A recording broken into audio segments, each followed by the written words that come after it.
వచ్చేస్తాం.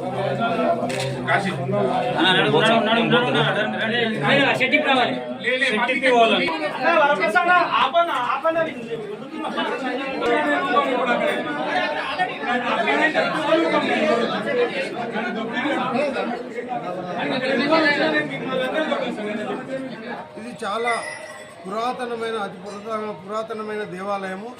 దీనికి ముందు జనాలు రాకుండా కానీ తర్వాత మీడియా ప్రభావం వలన రాను రాను ప్రజలు విపరీతంగా వస్తున్నారు. ఇక్కడ వచ్చిన వారికి కూడా వాళ్ళ కోరికలు తీరుతున్నాయి.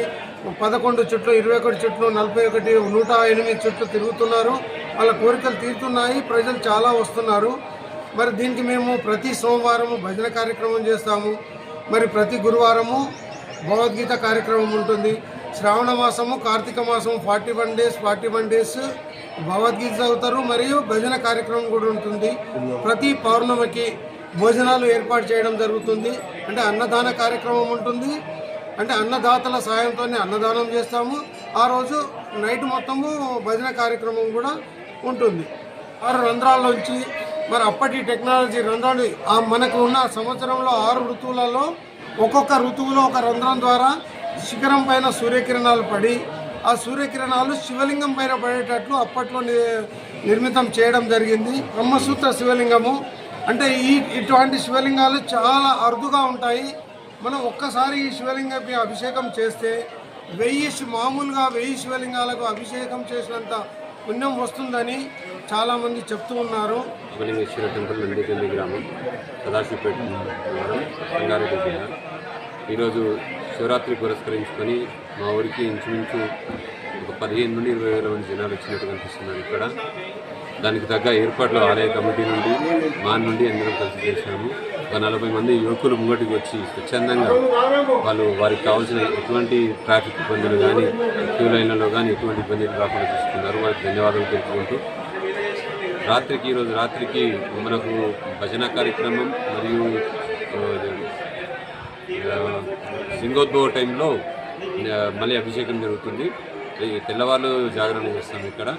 ఈరోజు మనం సాయంత్రం 6 గంటలకు ఇక్కడ పళ్ళ పంపిణీ ఉంటుంది. ధన్యవాదాలు. ఇది 10-11వ శతాబ్దం చాలుకి ఇది బ్రహ్మసూత్ర శివలింగం గల శివాలయము. అందుకే భక్తులు ఈ శివలింగానికి ఒక్కసారి దర్శనం చేసుకుంటే 100 సార్లు దర్శనం చేసుకున్నటువంటి పుణ్యం లభిస్తుందని చెప్పేసి చుట్టుపక్కల గ్రామాల నుంచి, ఇతర జిల్లాల నుంచి కానీ, ఇతర రాష్ట్రాల నుంచి కానీ అనేక మంది భక్తులు పొద్దున 6 గంటల నుంచి బారులు దిగి జనాలు ఇప్పటి వరకు ఇంచుమించు 10,000 వరకు దర్శనాలు చేసుకున్నారు. ఇంకా క్యూ లైన్లో కూడా ఉన్నారు. సాయంత్రం వరకు దర్శనాలు ఉంటాయి. వాళ్ళకి ఎటువంటి ఇబ్బంది కలగకుండా నీడ టెంట్లు వేయించడం జరిగింది. వాటర్ సదుపాయం కూడా సమకూర్చడం జరిగింది. వాళ్ళకు ఎటువంటి ఇబ్బంది కలగకుండా కమిటీ ఈ మధ్యలో ఏర్పాటు చేయడమైంది. ఆ కమిటీ ద్వారా ఏదున్న కార్యక్రమాలు చేయడానికి కమిటీ. ఓం నమః శివాయ.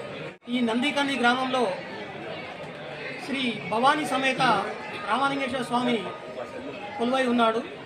ముఖ్యంగా ఎట్లా అంటే ఇక్కడ ఉన్న శివలింగము బ్రహ్మసూత్రంతో కూడుకున్నటువంటి మహాశివలింగం.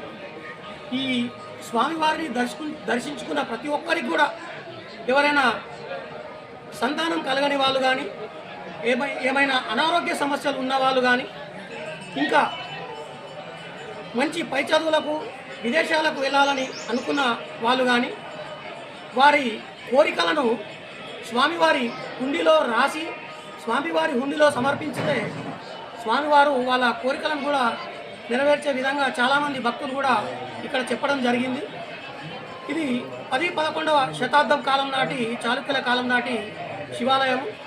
అంతేకాకుండా ప్రతి సంవత్సరము దశమి కళ్యాణము అంటే శ్రీరామనవమి తెల్లారి శివపార్వతుల కళ్యాణము గ్రామస్తులం అందరము కలిసి నిర్వహిస్తాము. ఈ కళ్యాణ మహోత్సవానికి చుట్టుపక్కల ఉన్న మన హైదరాబాద్, తెలంగాణ రాష్ట్రమే కాకుండా ఆంధ్రప్రదేశ్, కర్ణాటక, మహారాష్ట్ర రాష్ట్రాల నుండి కూడా అనేక మంది భక్తులు వచ్చి స్వామివారికి అందరూ కూడా స్వామివారి కృపకు పాత్రులై, అదేవిధంగా ఈరోజు మహాశివరాత్రి సందర్భంగా ఉదయము 4 గంటల నుంచి అభిషేక మహోత్సవ కార్యక్రమం ప్రారంభమై ఇప్పుడు కూడా అదే రకంగా కొనసాగుతూ ఉంది. ఈ కార్యక్రమానికి గ్రామస్తులందరూ, కమిటీ సభ్యులు, గ్రామ సర్పంచ్ అందరూ కూడా ఏర్పాట్లు చేసి ఎలాంటి భక్తులకు కూడా ఇబ్బందులు కలగకుండా పూజారులు యువకులు అందరూ కూడా సకాలంలో స్పందిస్తూ ప్రతి ఒక్కరికి కూడా దర్శనం అయ్యే విధంగా చూస్తూ ఉన్నారు. ముఖ్యంగా ఈరోజు స్వామివారి యొక్క గొప్పతనాన్ని ప్రజలందరికీ చాటి చెప్పినటువంటి మీడియా మిత్రులకు, ముఖ్యంగా ఎలక్ట్రాన్ మీడియా మిత్రులందరికీ కూడా మా నందికంది గ్రామం తరపున ప్రత్యేకంగా కృతజ్ఞతలు తెలియజేస్తూ